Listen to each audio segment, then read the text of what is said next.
real estate agent. A certain her business goes farther than just a transaction between people. She sees in each potential client a human being with a need of service. Lucy attended California State University in Sacramento and was the first in her family to graduate with a bachelor's degree in Spanish literature and a minor in criminal justice.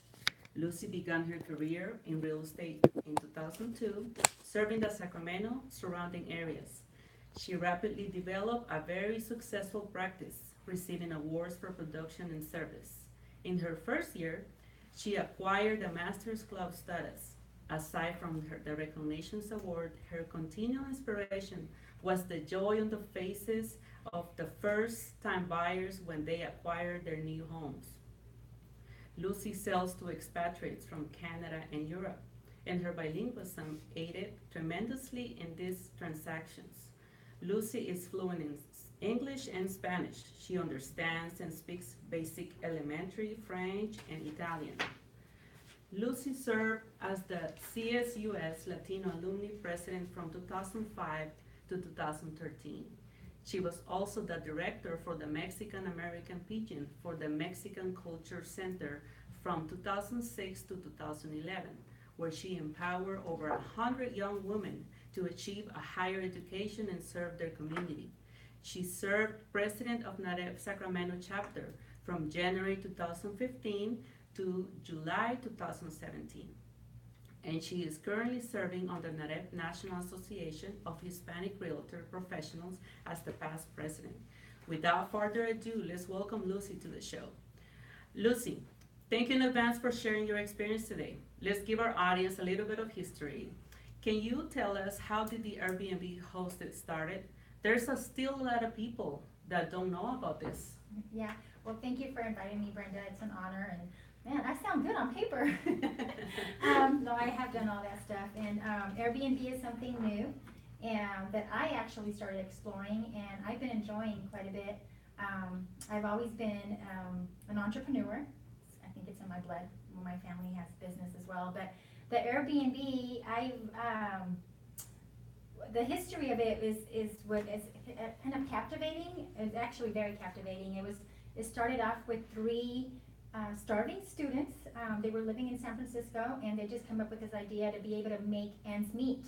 Wow. So they went off and bought three airbeds, and they put them in their loft. There was a conference, a design conference, I believe, in San Francisco, and they just opened up their doors, and they just said, you know what, all the hotels are saturated, why don't we just open up our space and provide breakfast, and that's how the Airbnb started. Okay.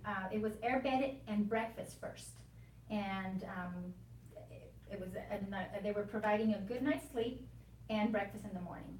So later on, as they made some money and they thought, God, we're into something, and so they ended up opening up Airbnb, so shortening it. So that's what the Air actually stands for airbed. But then it expanded to where not only was Airbnb, it was not only air beds, it's also cottages, cabins, castles, yachts, boats, and so where people open up their private space, their homes, and they wow, so even boats. I didn't even know boats, that. yeah, those are special. They're called special Airbnb.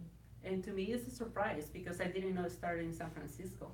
That's Yeah, great to know. It did, but learning more about it as I was doing a little bit more history, because I've had great response on their site. I'm on another site. So Airbnb is only a site that where you as the host can provide your listing is basically what it is. But there's other sites out there, VRBO, and I still haven't gotten anybody from there. But Airbnb has been a little bit more on the news lately. Okay. And so well, it's getting popular, to be honest. It's very. And surprisingly, I learned about Airbnb probably about 9 months ago. Oh yeah. I didn't even know about it until I heard that they're doing it in Europe. I didn't even know it was happening here. It actually was more successful in Europe. Okay.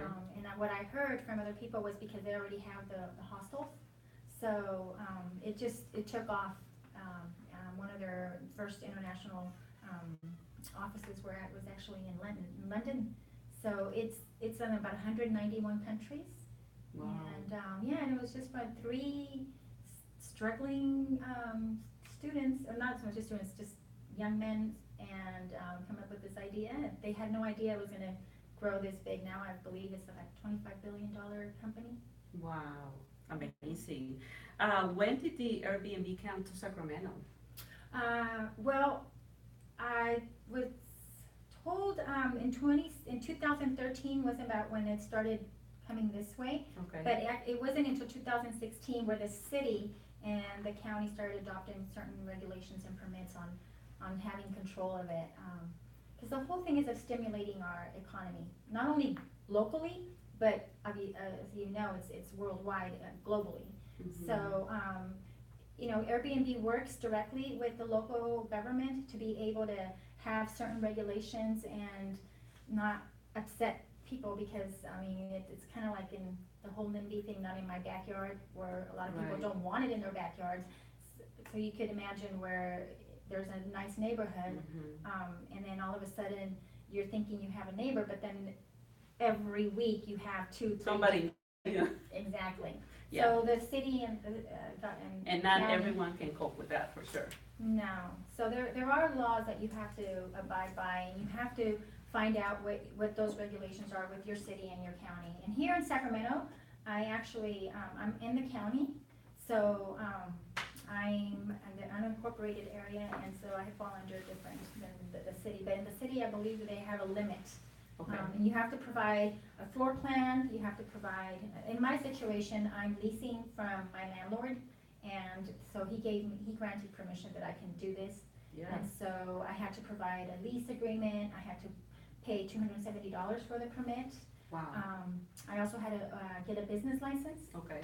and, so and they gave me a permit for 10 to 12 people. And that was my next question to you, Lucy. How did you get inspired by doing this? Because you're already a realtor, you've been practicing real estate for a long time, and I know that you have your notary business. Why? How did you get inspired to do this? Well, it was actually an opportunity, but more than anything, I'm already a host. I like to cater to people. I like to, just make people feel comfortable and happy. And so I sold a property to one of my investors, and they were gonna rent it out. So, he's the one that actually asked me what Airbnb was, because, he was just inquiring about it. So then I thought, you know what? If I rent the home, you'll have access to the property, and, you'll be able to get your, cause that house would rent between $3,000 to $5,000. Well, I've seen it and I love it. But there's no way I would be able to afford it if I didn't do the Airbnb. This was an opportunity that we're helping each other, and so, So you saw the business opportunity, yes, to I saw the begin with. business opportunity. right? Yeah. Like a regular or very typical entrepreneur that you are. Yes. I do What else appreciate can I that get in you. myself into? Yeah, so you Yeah. saw the opportunity and then you pretty much put your heart into it because you love to host people. And I have stayed at different Airbnbs, and actually the one that inspired me the most was when I went to Cuba, Okay. which Airbnb, when Obama opened it up, they went out there and they opened it up to the people of Cuba. And so when I went, now the homeowners, I stayed with the homeowner, and they treated us like kings, queens. There was all girls, queens, and they gave us breakfast. I don't cook breakfast for my guests yet as a host, but it was one of my best experiences in Cuba. But I've stayed at different Airbnbs in DC and San Francisco, And I think that encouraged you more because you already had the experience, you Mhm. liked it, Mhm. right? And this said, okay, why not take the opportunity? I said I figured I could do it. I can maximize the opportunity of this home. And so, believe it or not, it's just been 3 months since actually today has been 3 months since Wow. I listed my property on Airbnb. And the reason why I brought you today is because I'm in love with your story, and you're not only a great professional in the community, but I also follow you, and of course, you're also my client, so I know you very closely, and I can see how successful you are. And I thought that your story will inspire other people that are thinking about it. They don't know where to start.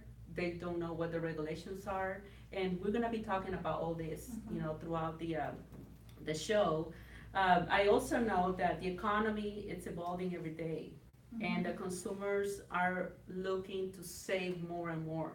So pretty much, we are looking into, okay, so I'm gonna travel and I'm taking all my family. I'm always looking into a safe zone, you know, uh, maybe a home, right? Somewhere that I still feel like home, and that I'm not paying all these high prices that are sometimes are ridiculous, right? So I think that that is bringing more attention to the consumer, and that is also an advantage to you, of course, Right, right? Like everybody else that is doing Airbnb hosting. Now, the question is, how do you become a super host? Because I know you already hit that limit within 2 months. If I A little bit, like 2 days. less than under- two yeah, months, under and 2 I was months. like, wow, she's quick, and I was very surprised, but I was very happy for you. Yeah. And I think it has to do a lot with the pleasure you take into. But I want you to tell us, how did you do it? Well, first, with the help of my co-host, which is my boyfriend Anthony, he's been very instrumental in me succeeding as well in this, and just giving that extra attention to the guest, where we welcome them in. My whole motto is "Mi casa es tu casa," which means my home is your home, and the home is basically.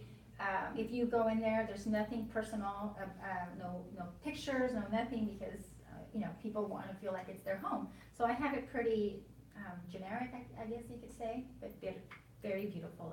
It is, yes. So the only thing I always say I put in there is they don't have access to my closet, my pantry. I like to, and also my refrigerator. But 'cause I have 2 refrigerators. But other than that, it's their home, and I have all the amenities that they need, Okay. as if they were at home. So How on top of things do you have to be when the superhost is communication.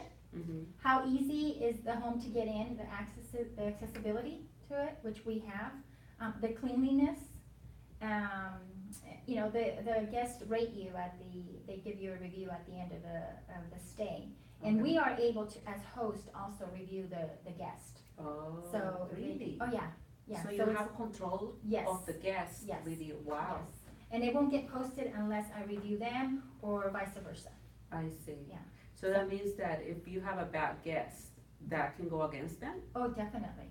Oh, wow. Yeah, but thank God, I've been very blessed. We've had great people that have stayed there. My home is also very family oriented, Okay. so that's also another aspect on the. Well, I think technically that's what they're looking for, right? They're looking to stay at home, even though it's somebody else's. But that's how they want to feel. They want to feel at home. They want someone with attention to detail, Mhm. which I'm sure you are. Mhm. And I also heard that, you welcome them with a bottle of wine. Yes, I do a little touch welcoming. We always leave a little note, and to enjoy a glass of wine, and on the deck, or the description also helps a lot. I have a boat dock, so people could go fishing. We give them. I have a book that a friend of mine helped me compose. Okay. So when they check in, just like when you go to a hotel, there's a concierge. I don't have a concierge because I'm not there, but they have this book where they can go in and read, what's the closest grocery store, restaurants, hospitals, emergency phone numbers. So everything they need. I have an emergency kit as well. So yeah, it's It's pretty a much, they safe have zone. everything at their fingertips. And honestly, Anthony and I are just 10 minutes away, so if they need us, we can be there in no time. Okay. It looks like we have a caller. Oh. Do we have John on the line? Hi, John. How are you? I'm Brenda Regiment. Huh? Okay, tell us. Tell us what you wanna, ask. I know that Lucy, it's a super host, so I'm pretty sure she can answer your question. Go I'll ahead. try.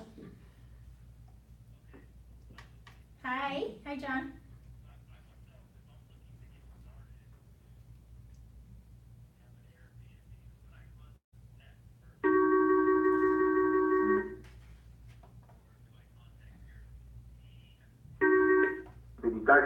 I would, I would say contact your city and county, depending where you live first, so that you can get the correct, permits. And then, once you have that, then you can contact Airbnb. Everything's online, and it's very friendly, the website's very friendly, so it gives you detailed step-by-step on how to put your listing up. But the very first thing I would do would be contact your city and county, so that you can know what permits you need for your zoning.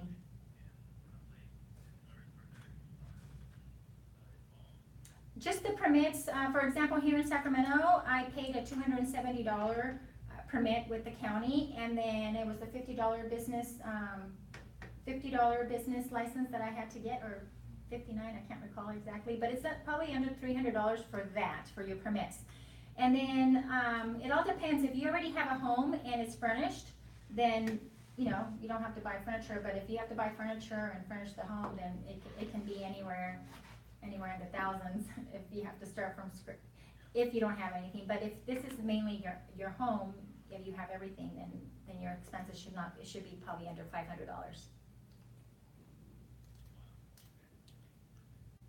So you were thinking of doing this, John? Were you thinking of starting one?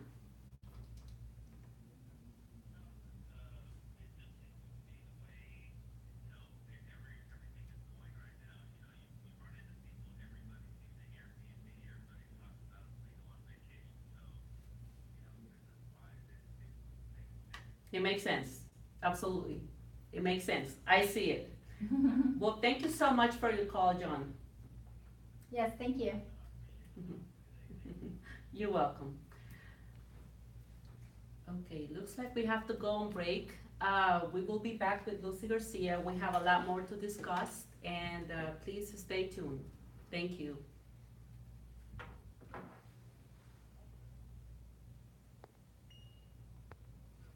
Okay.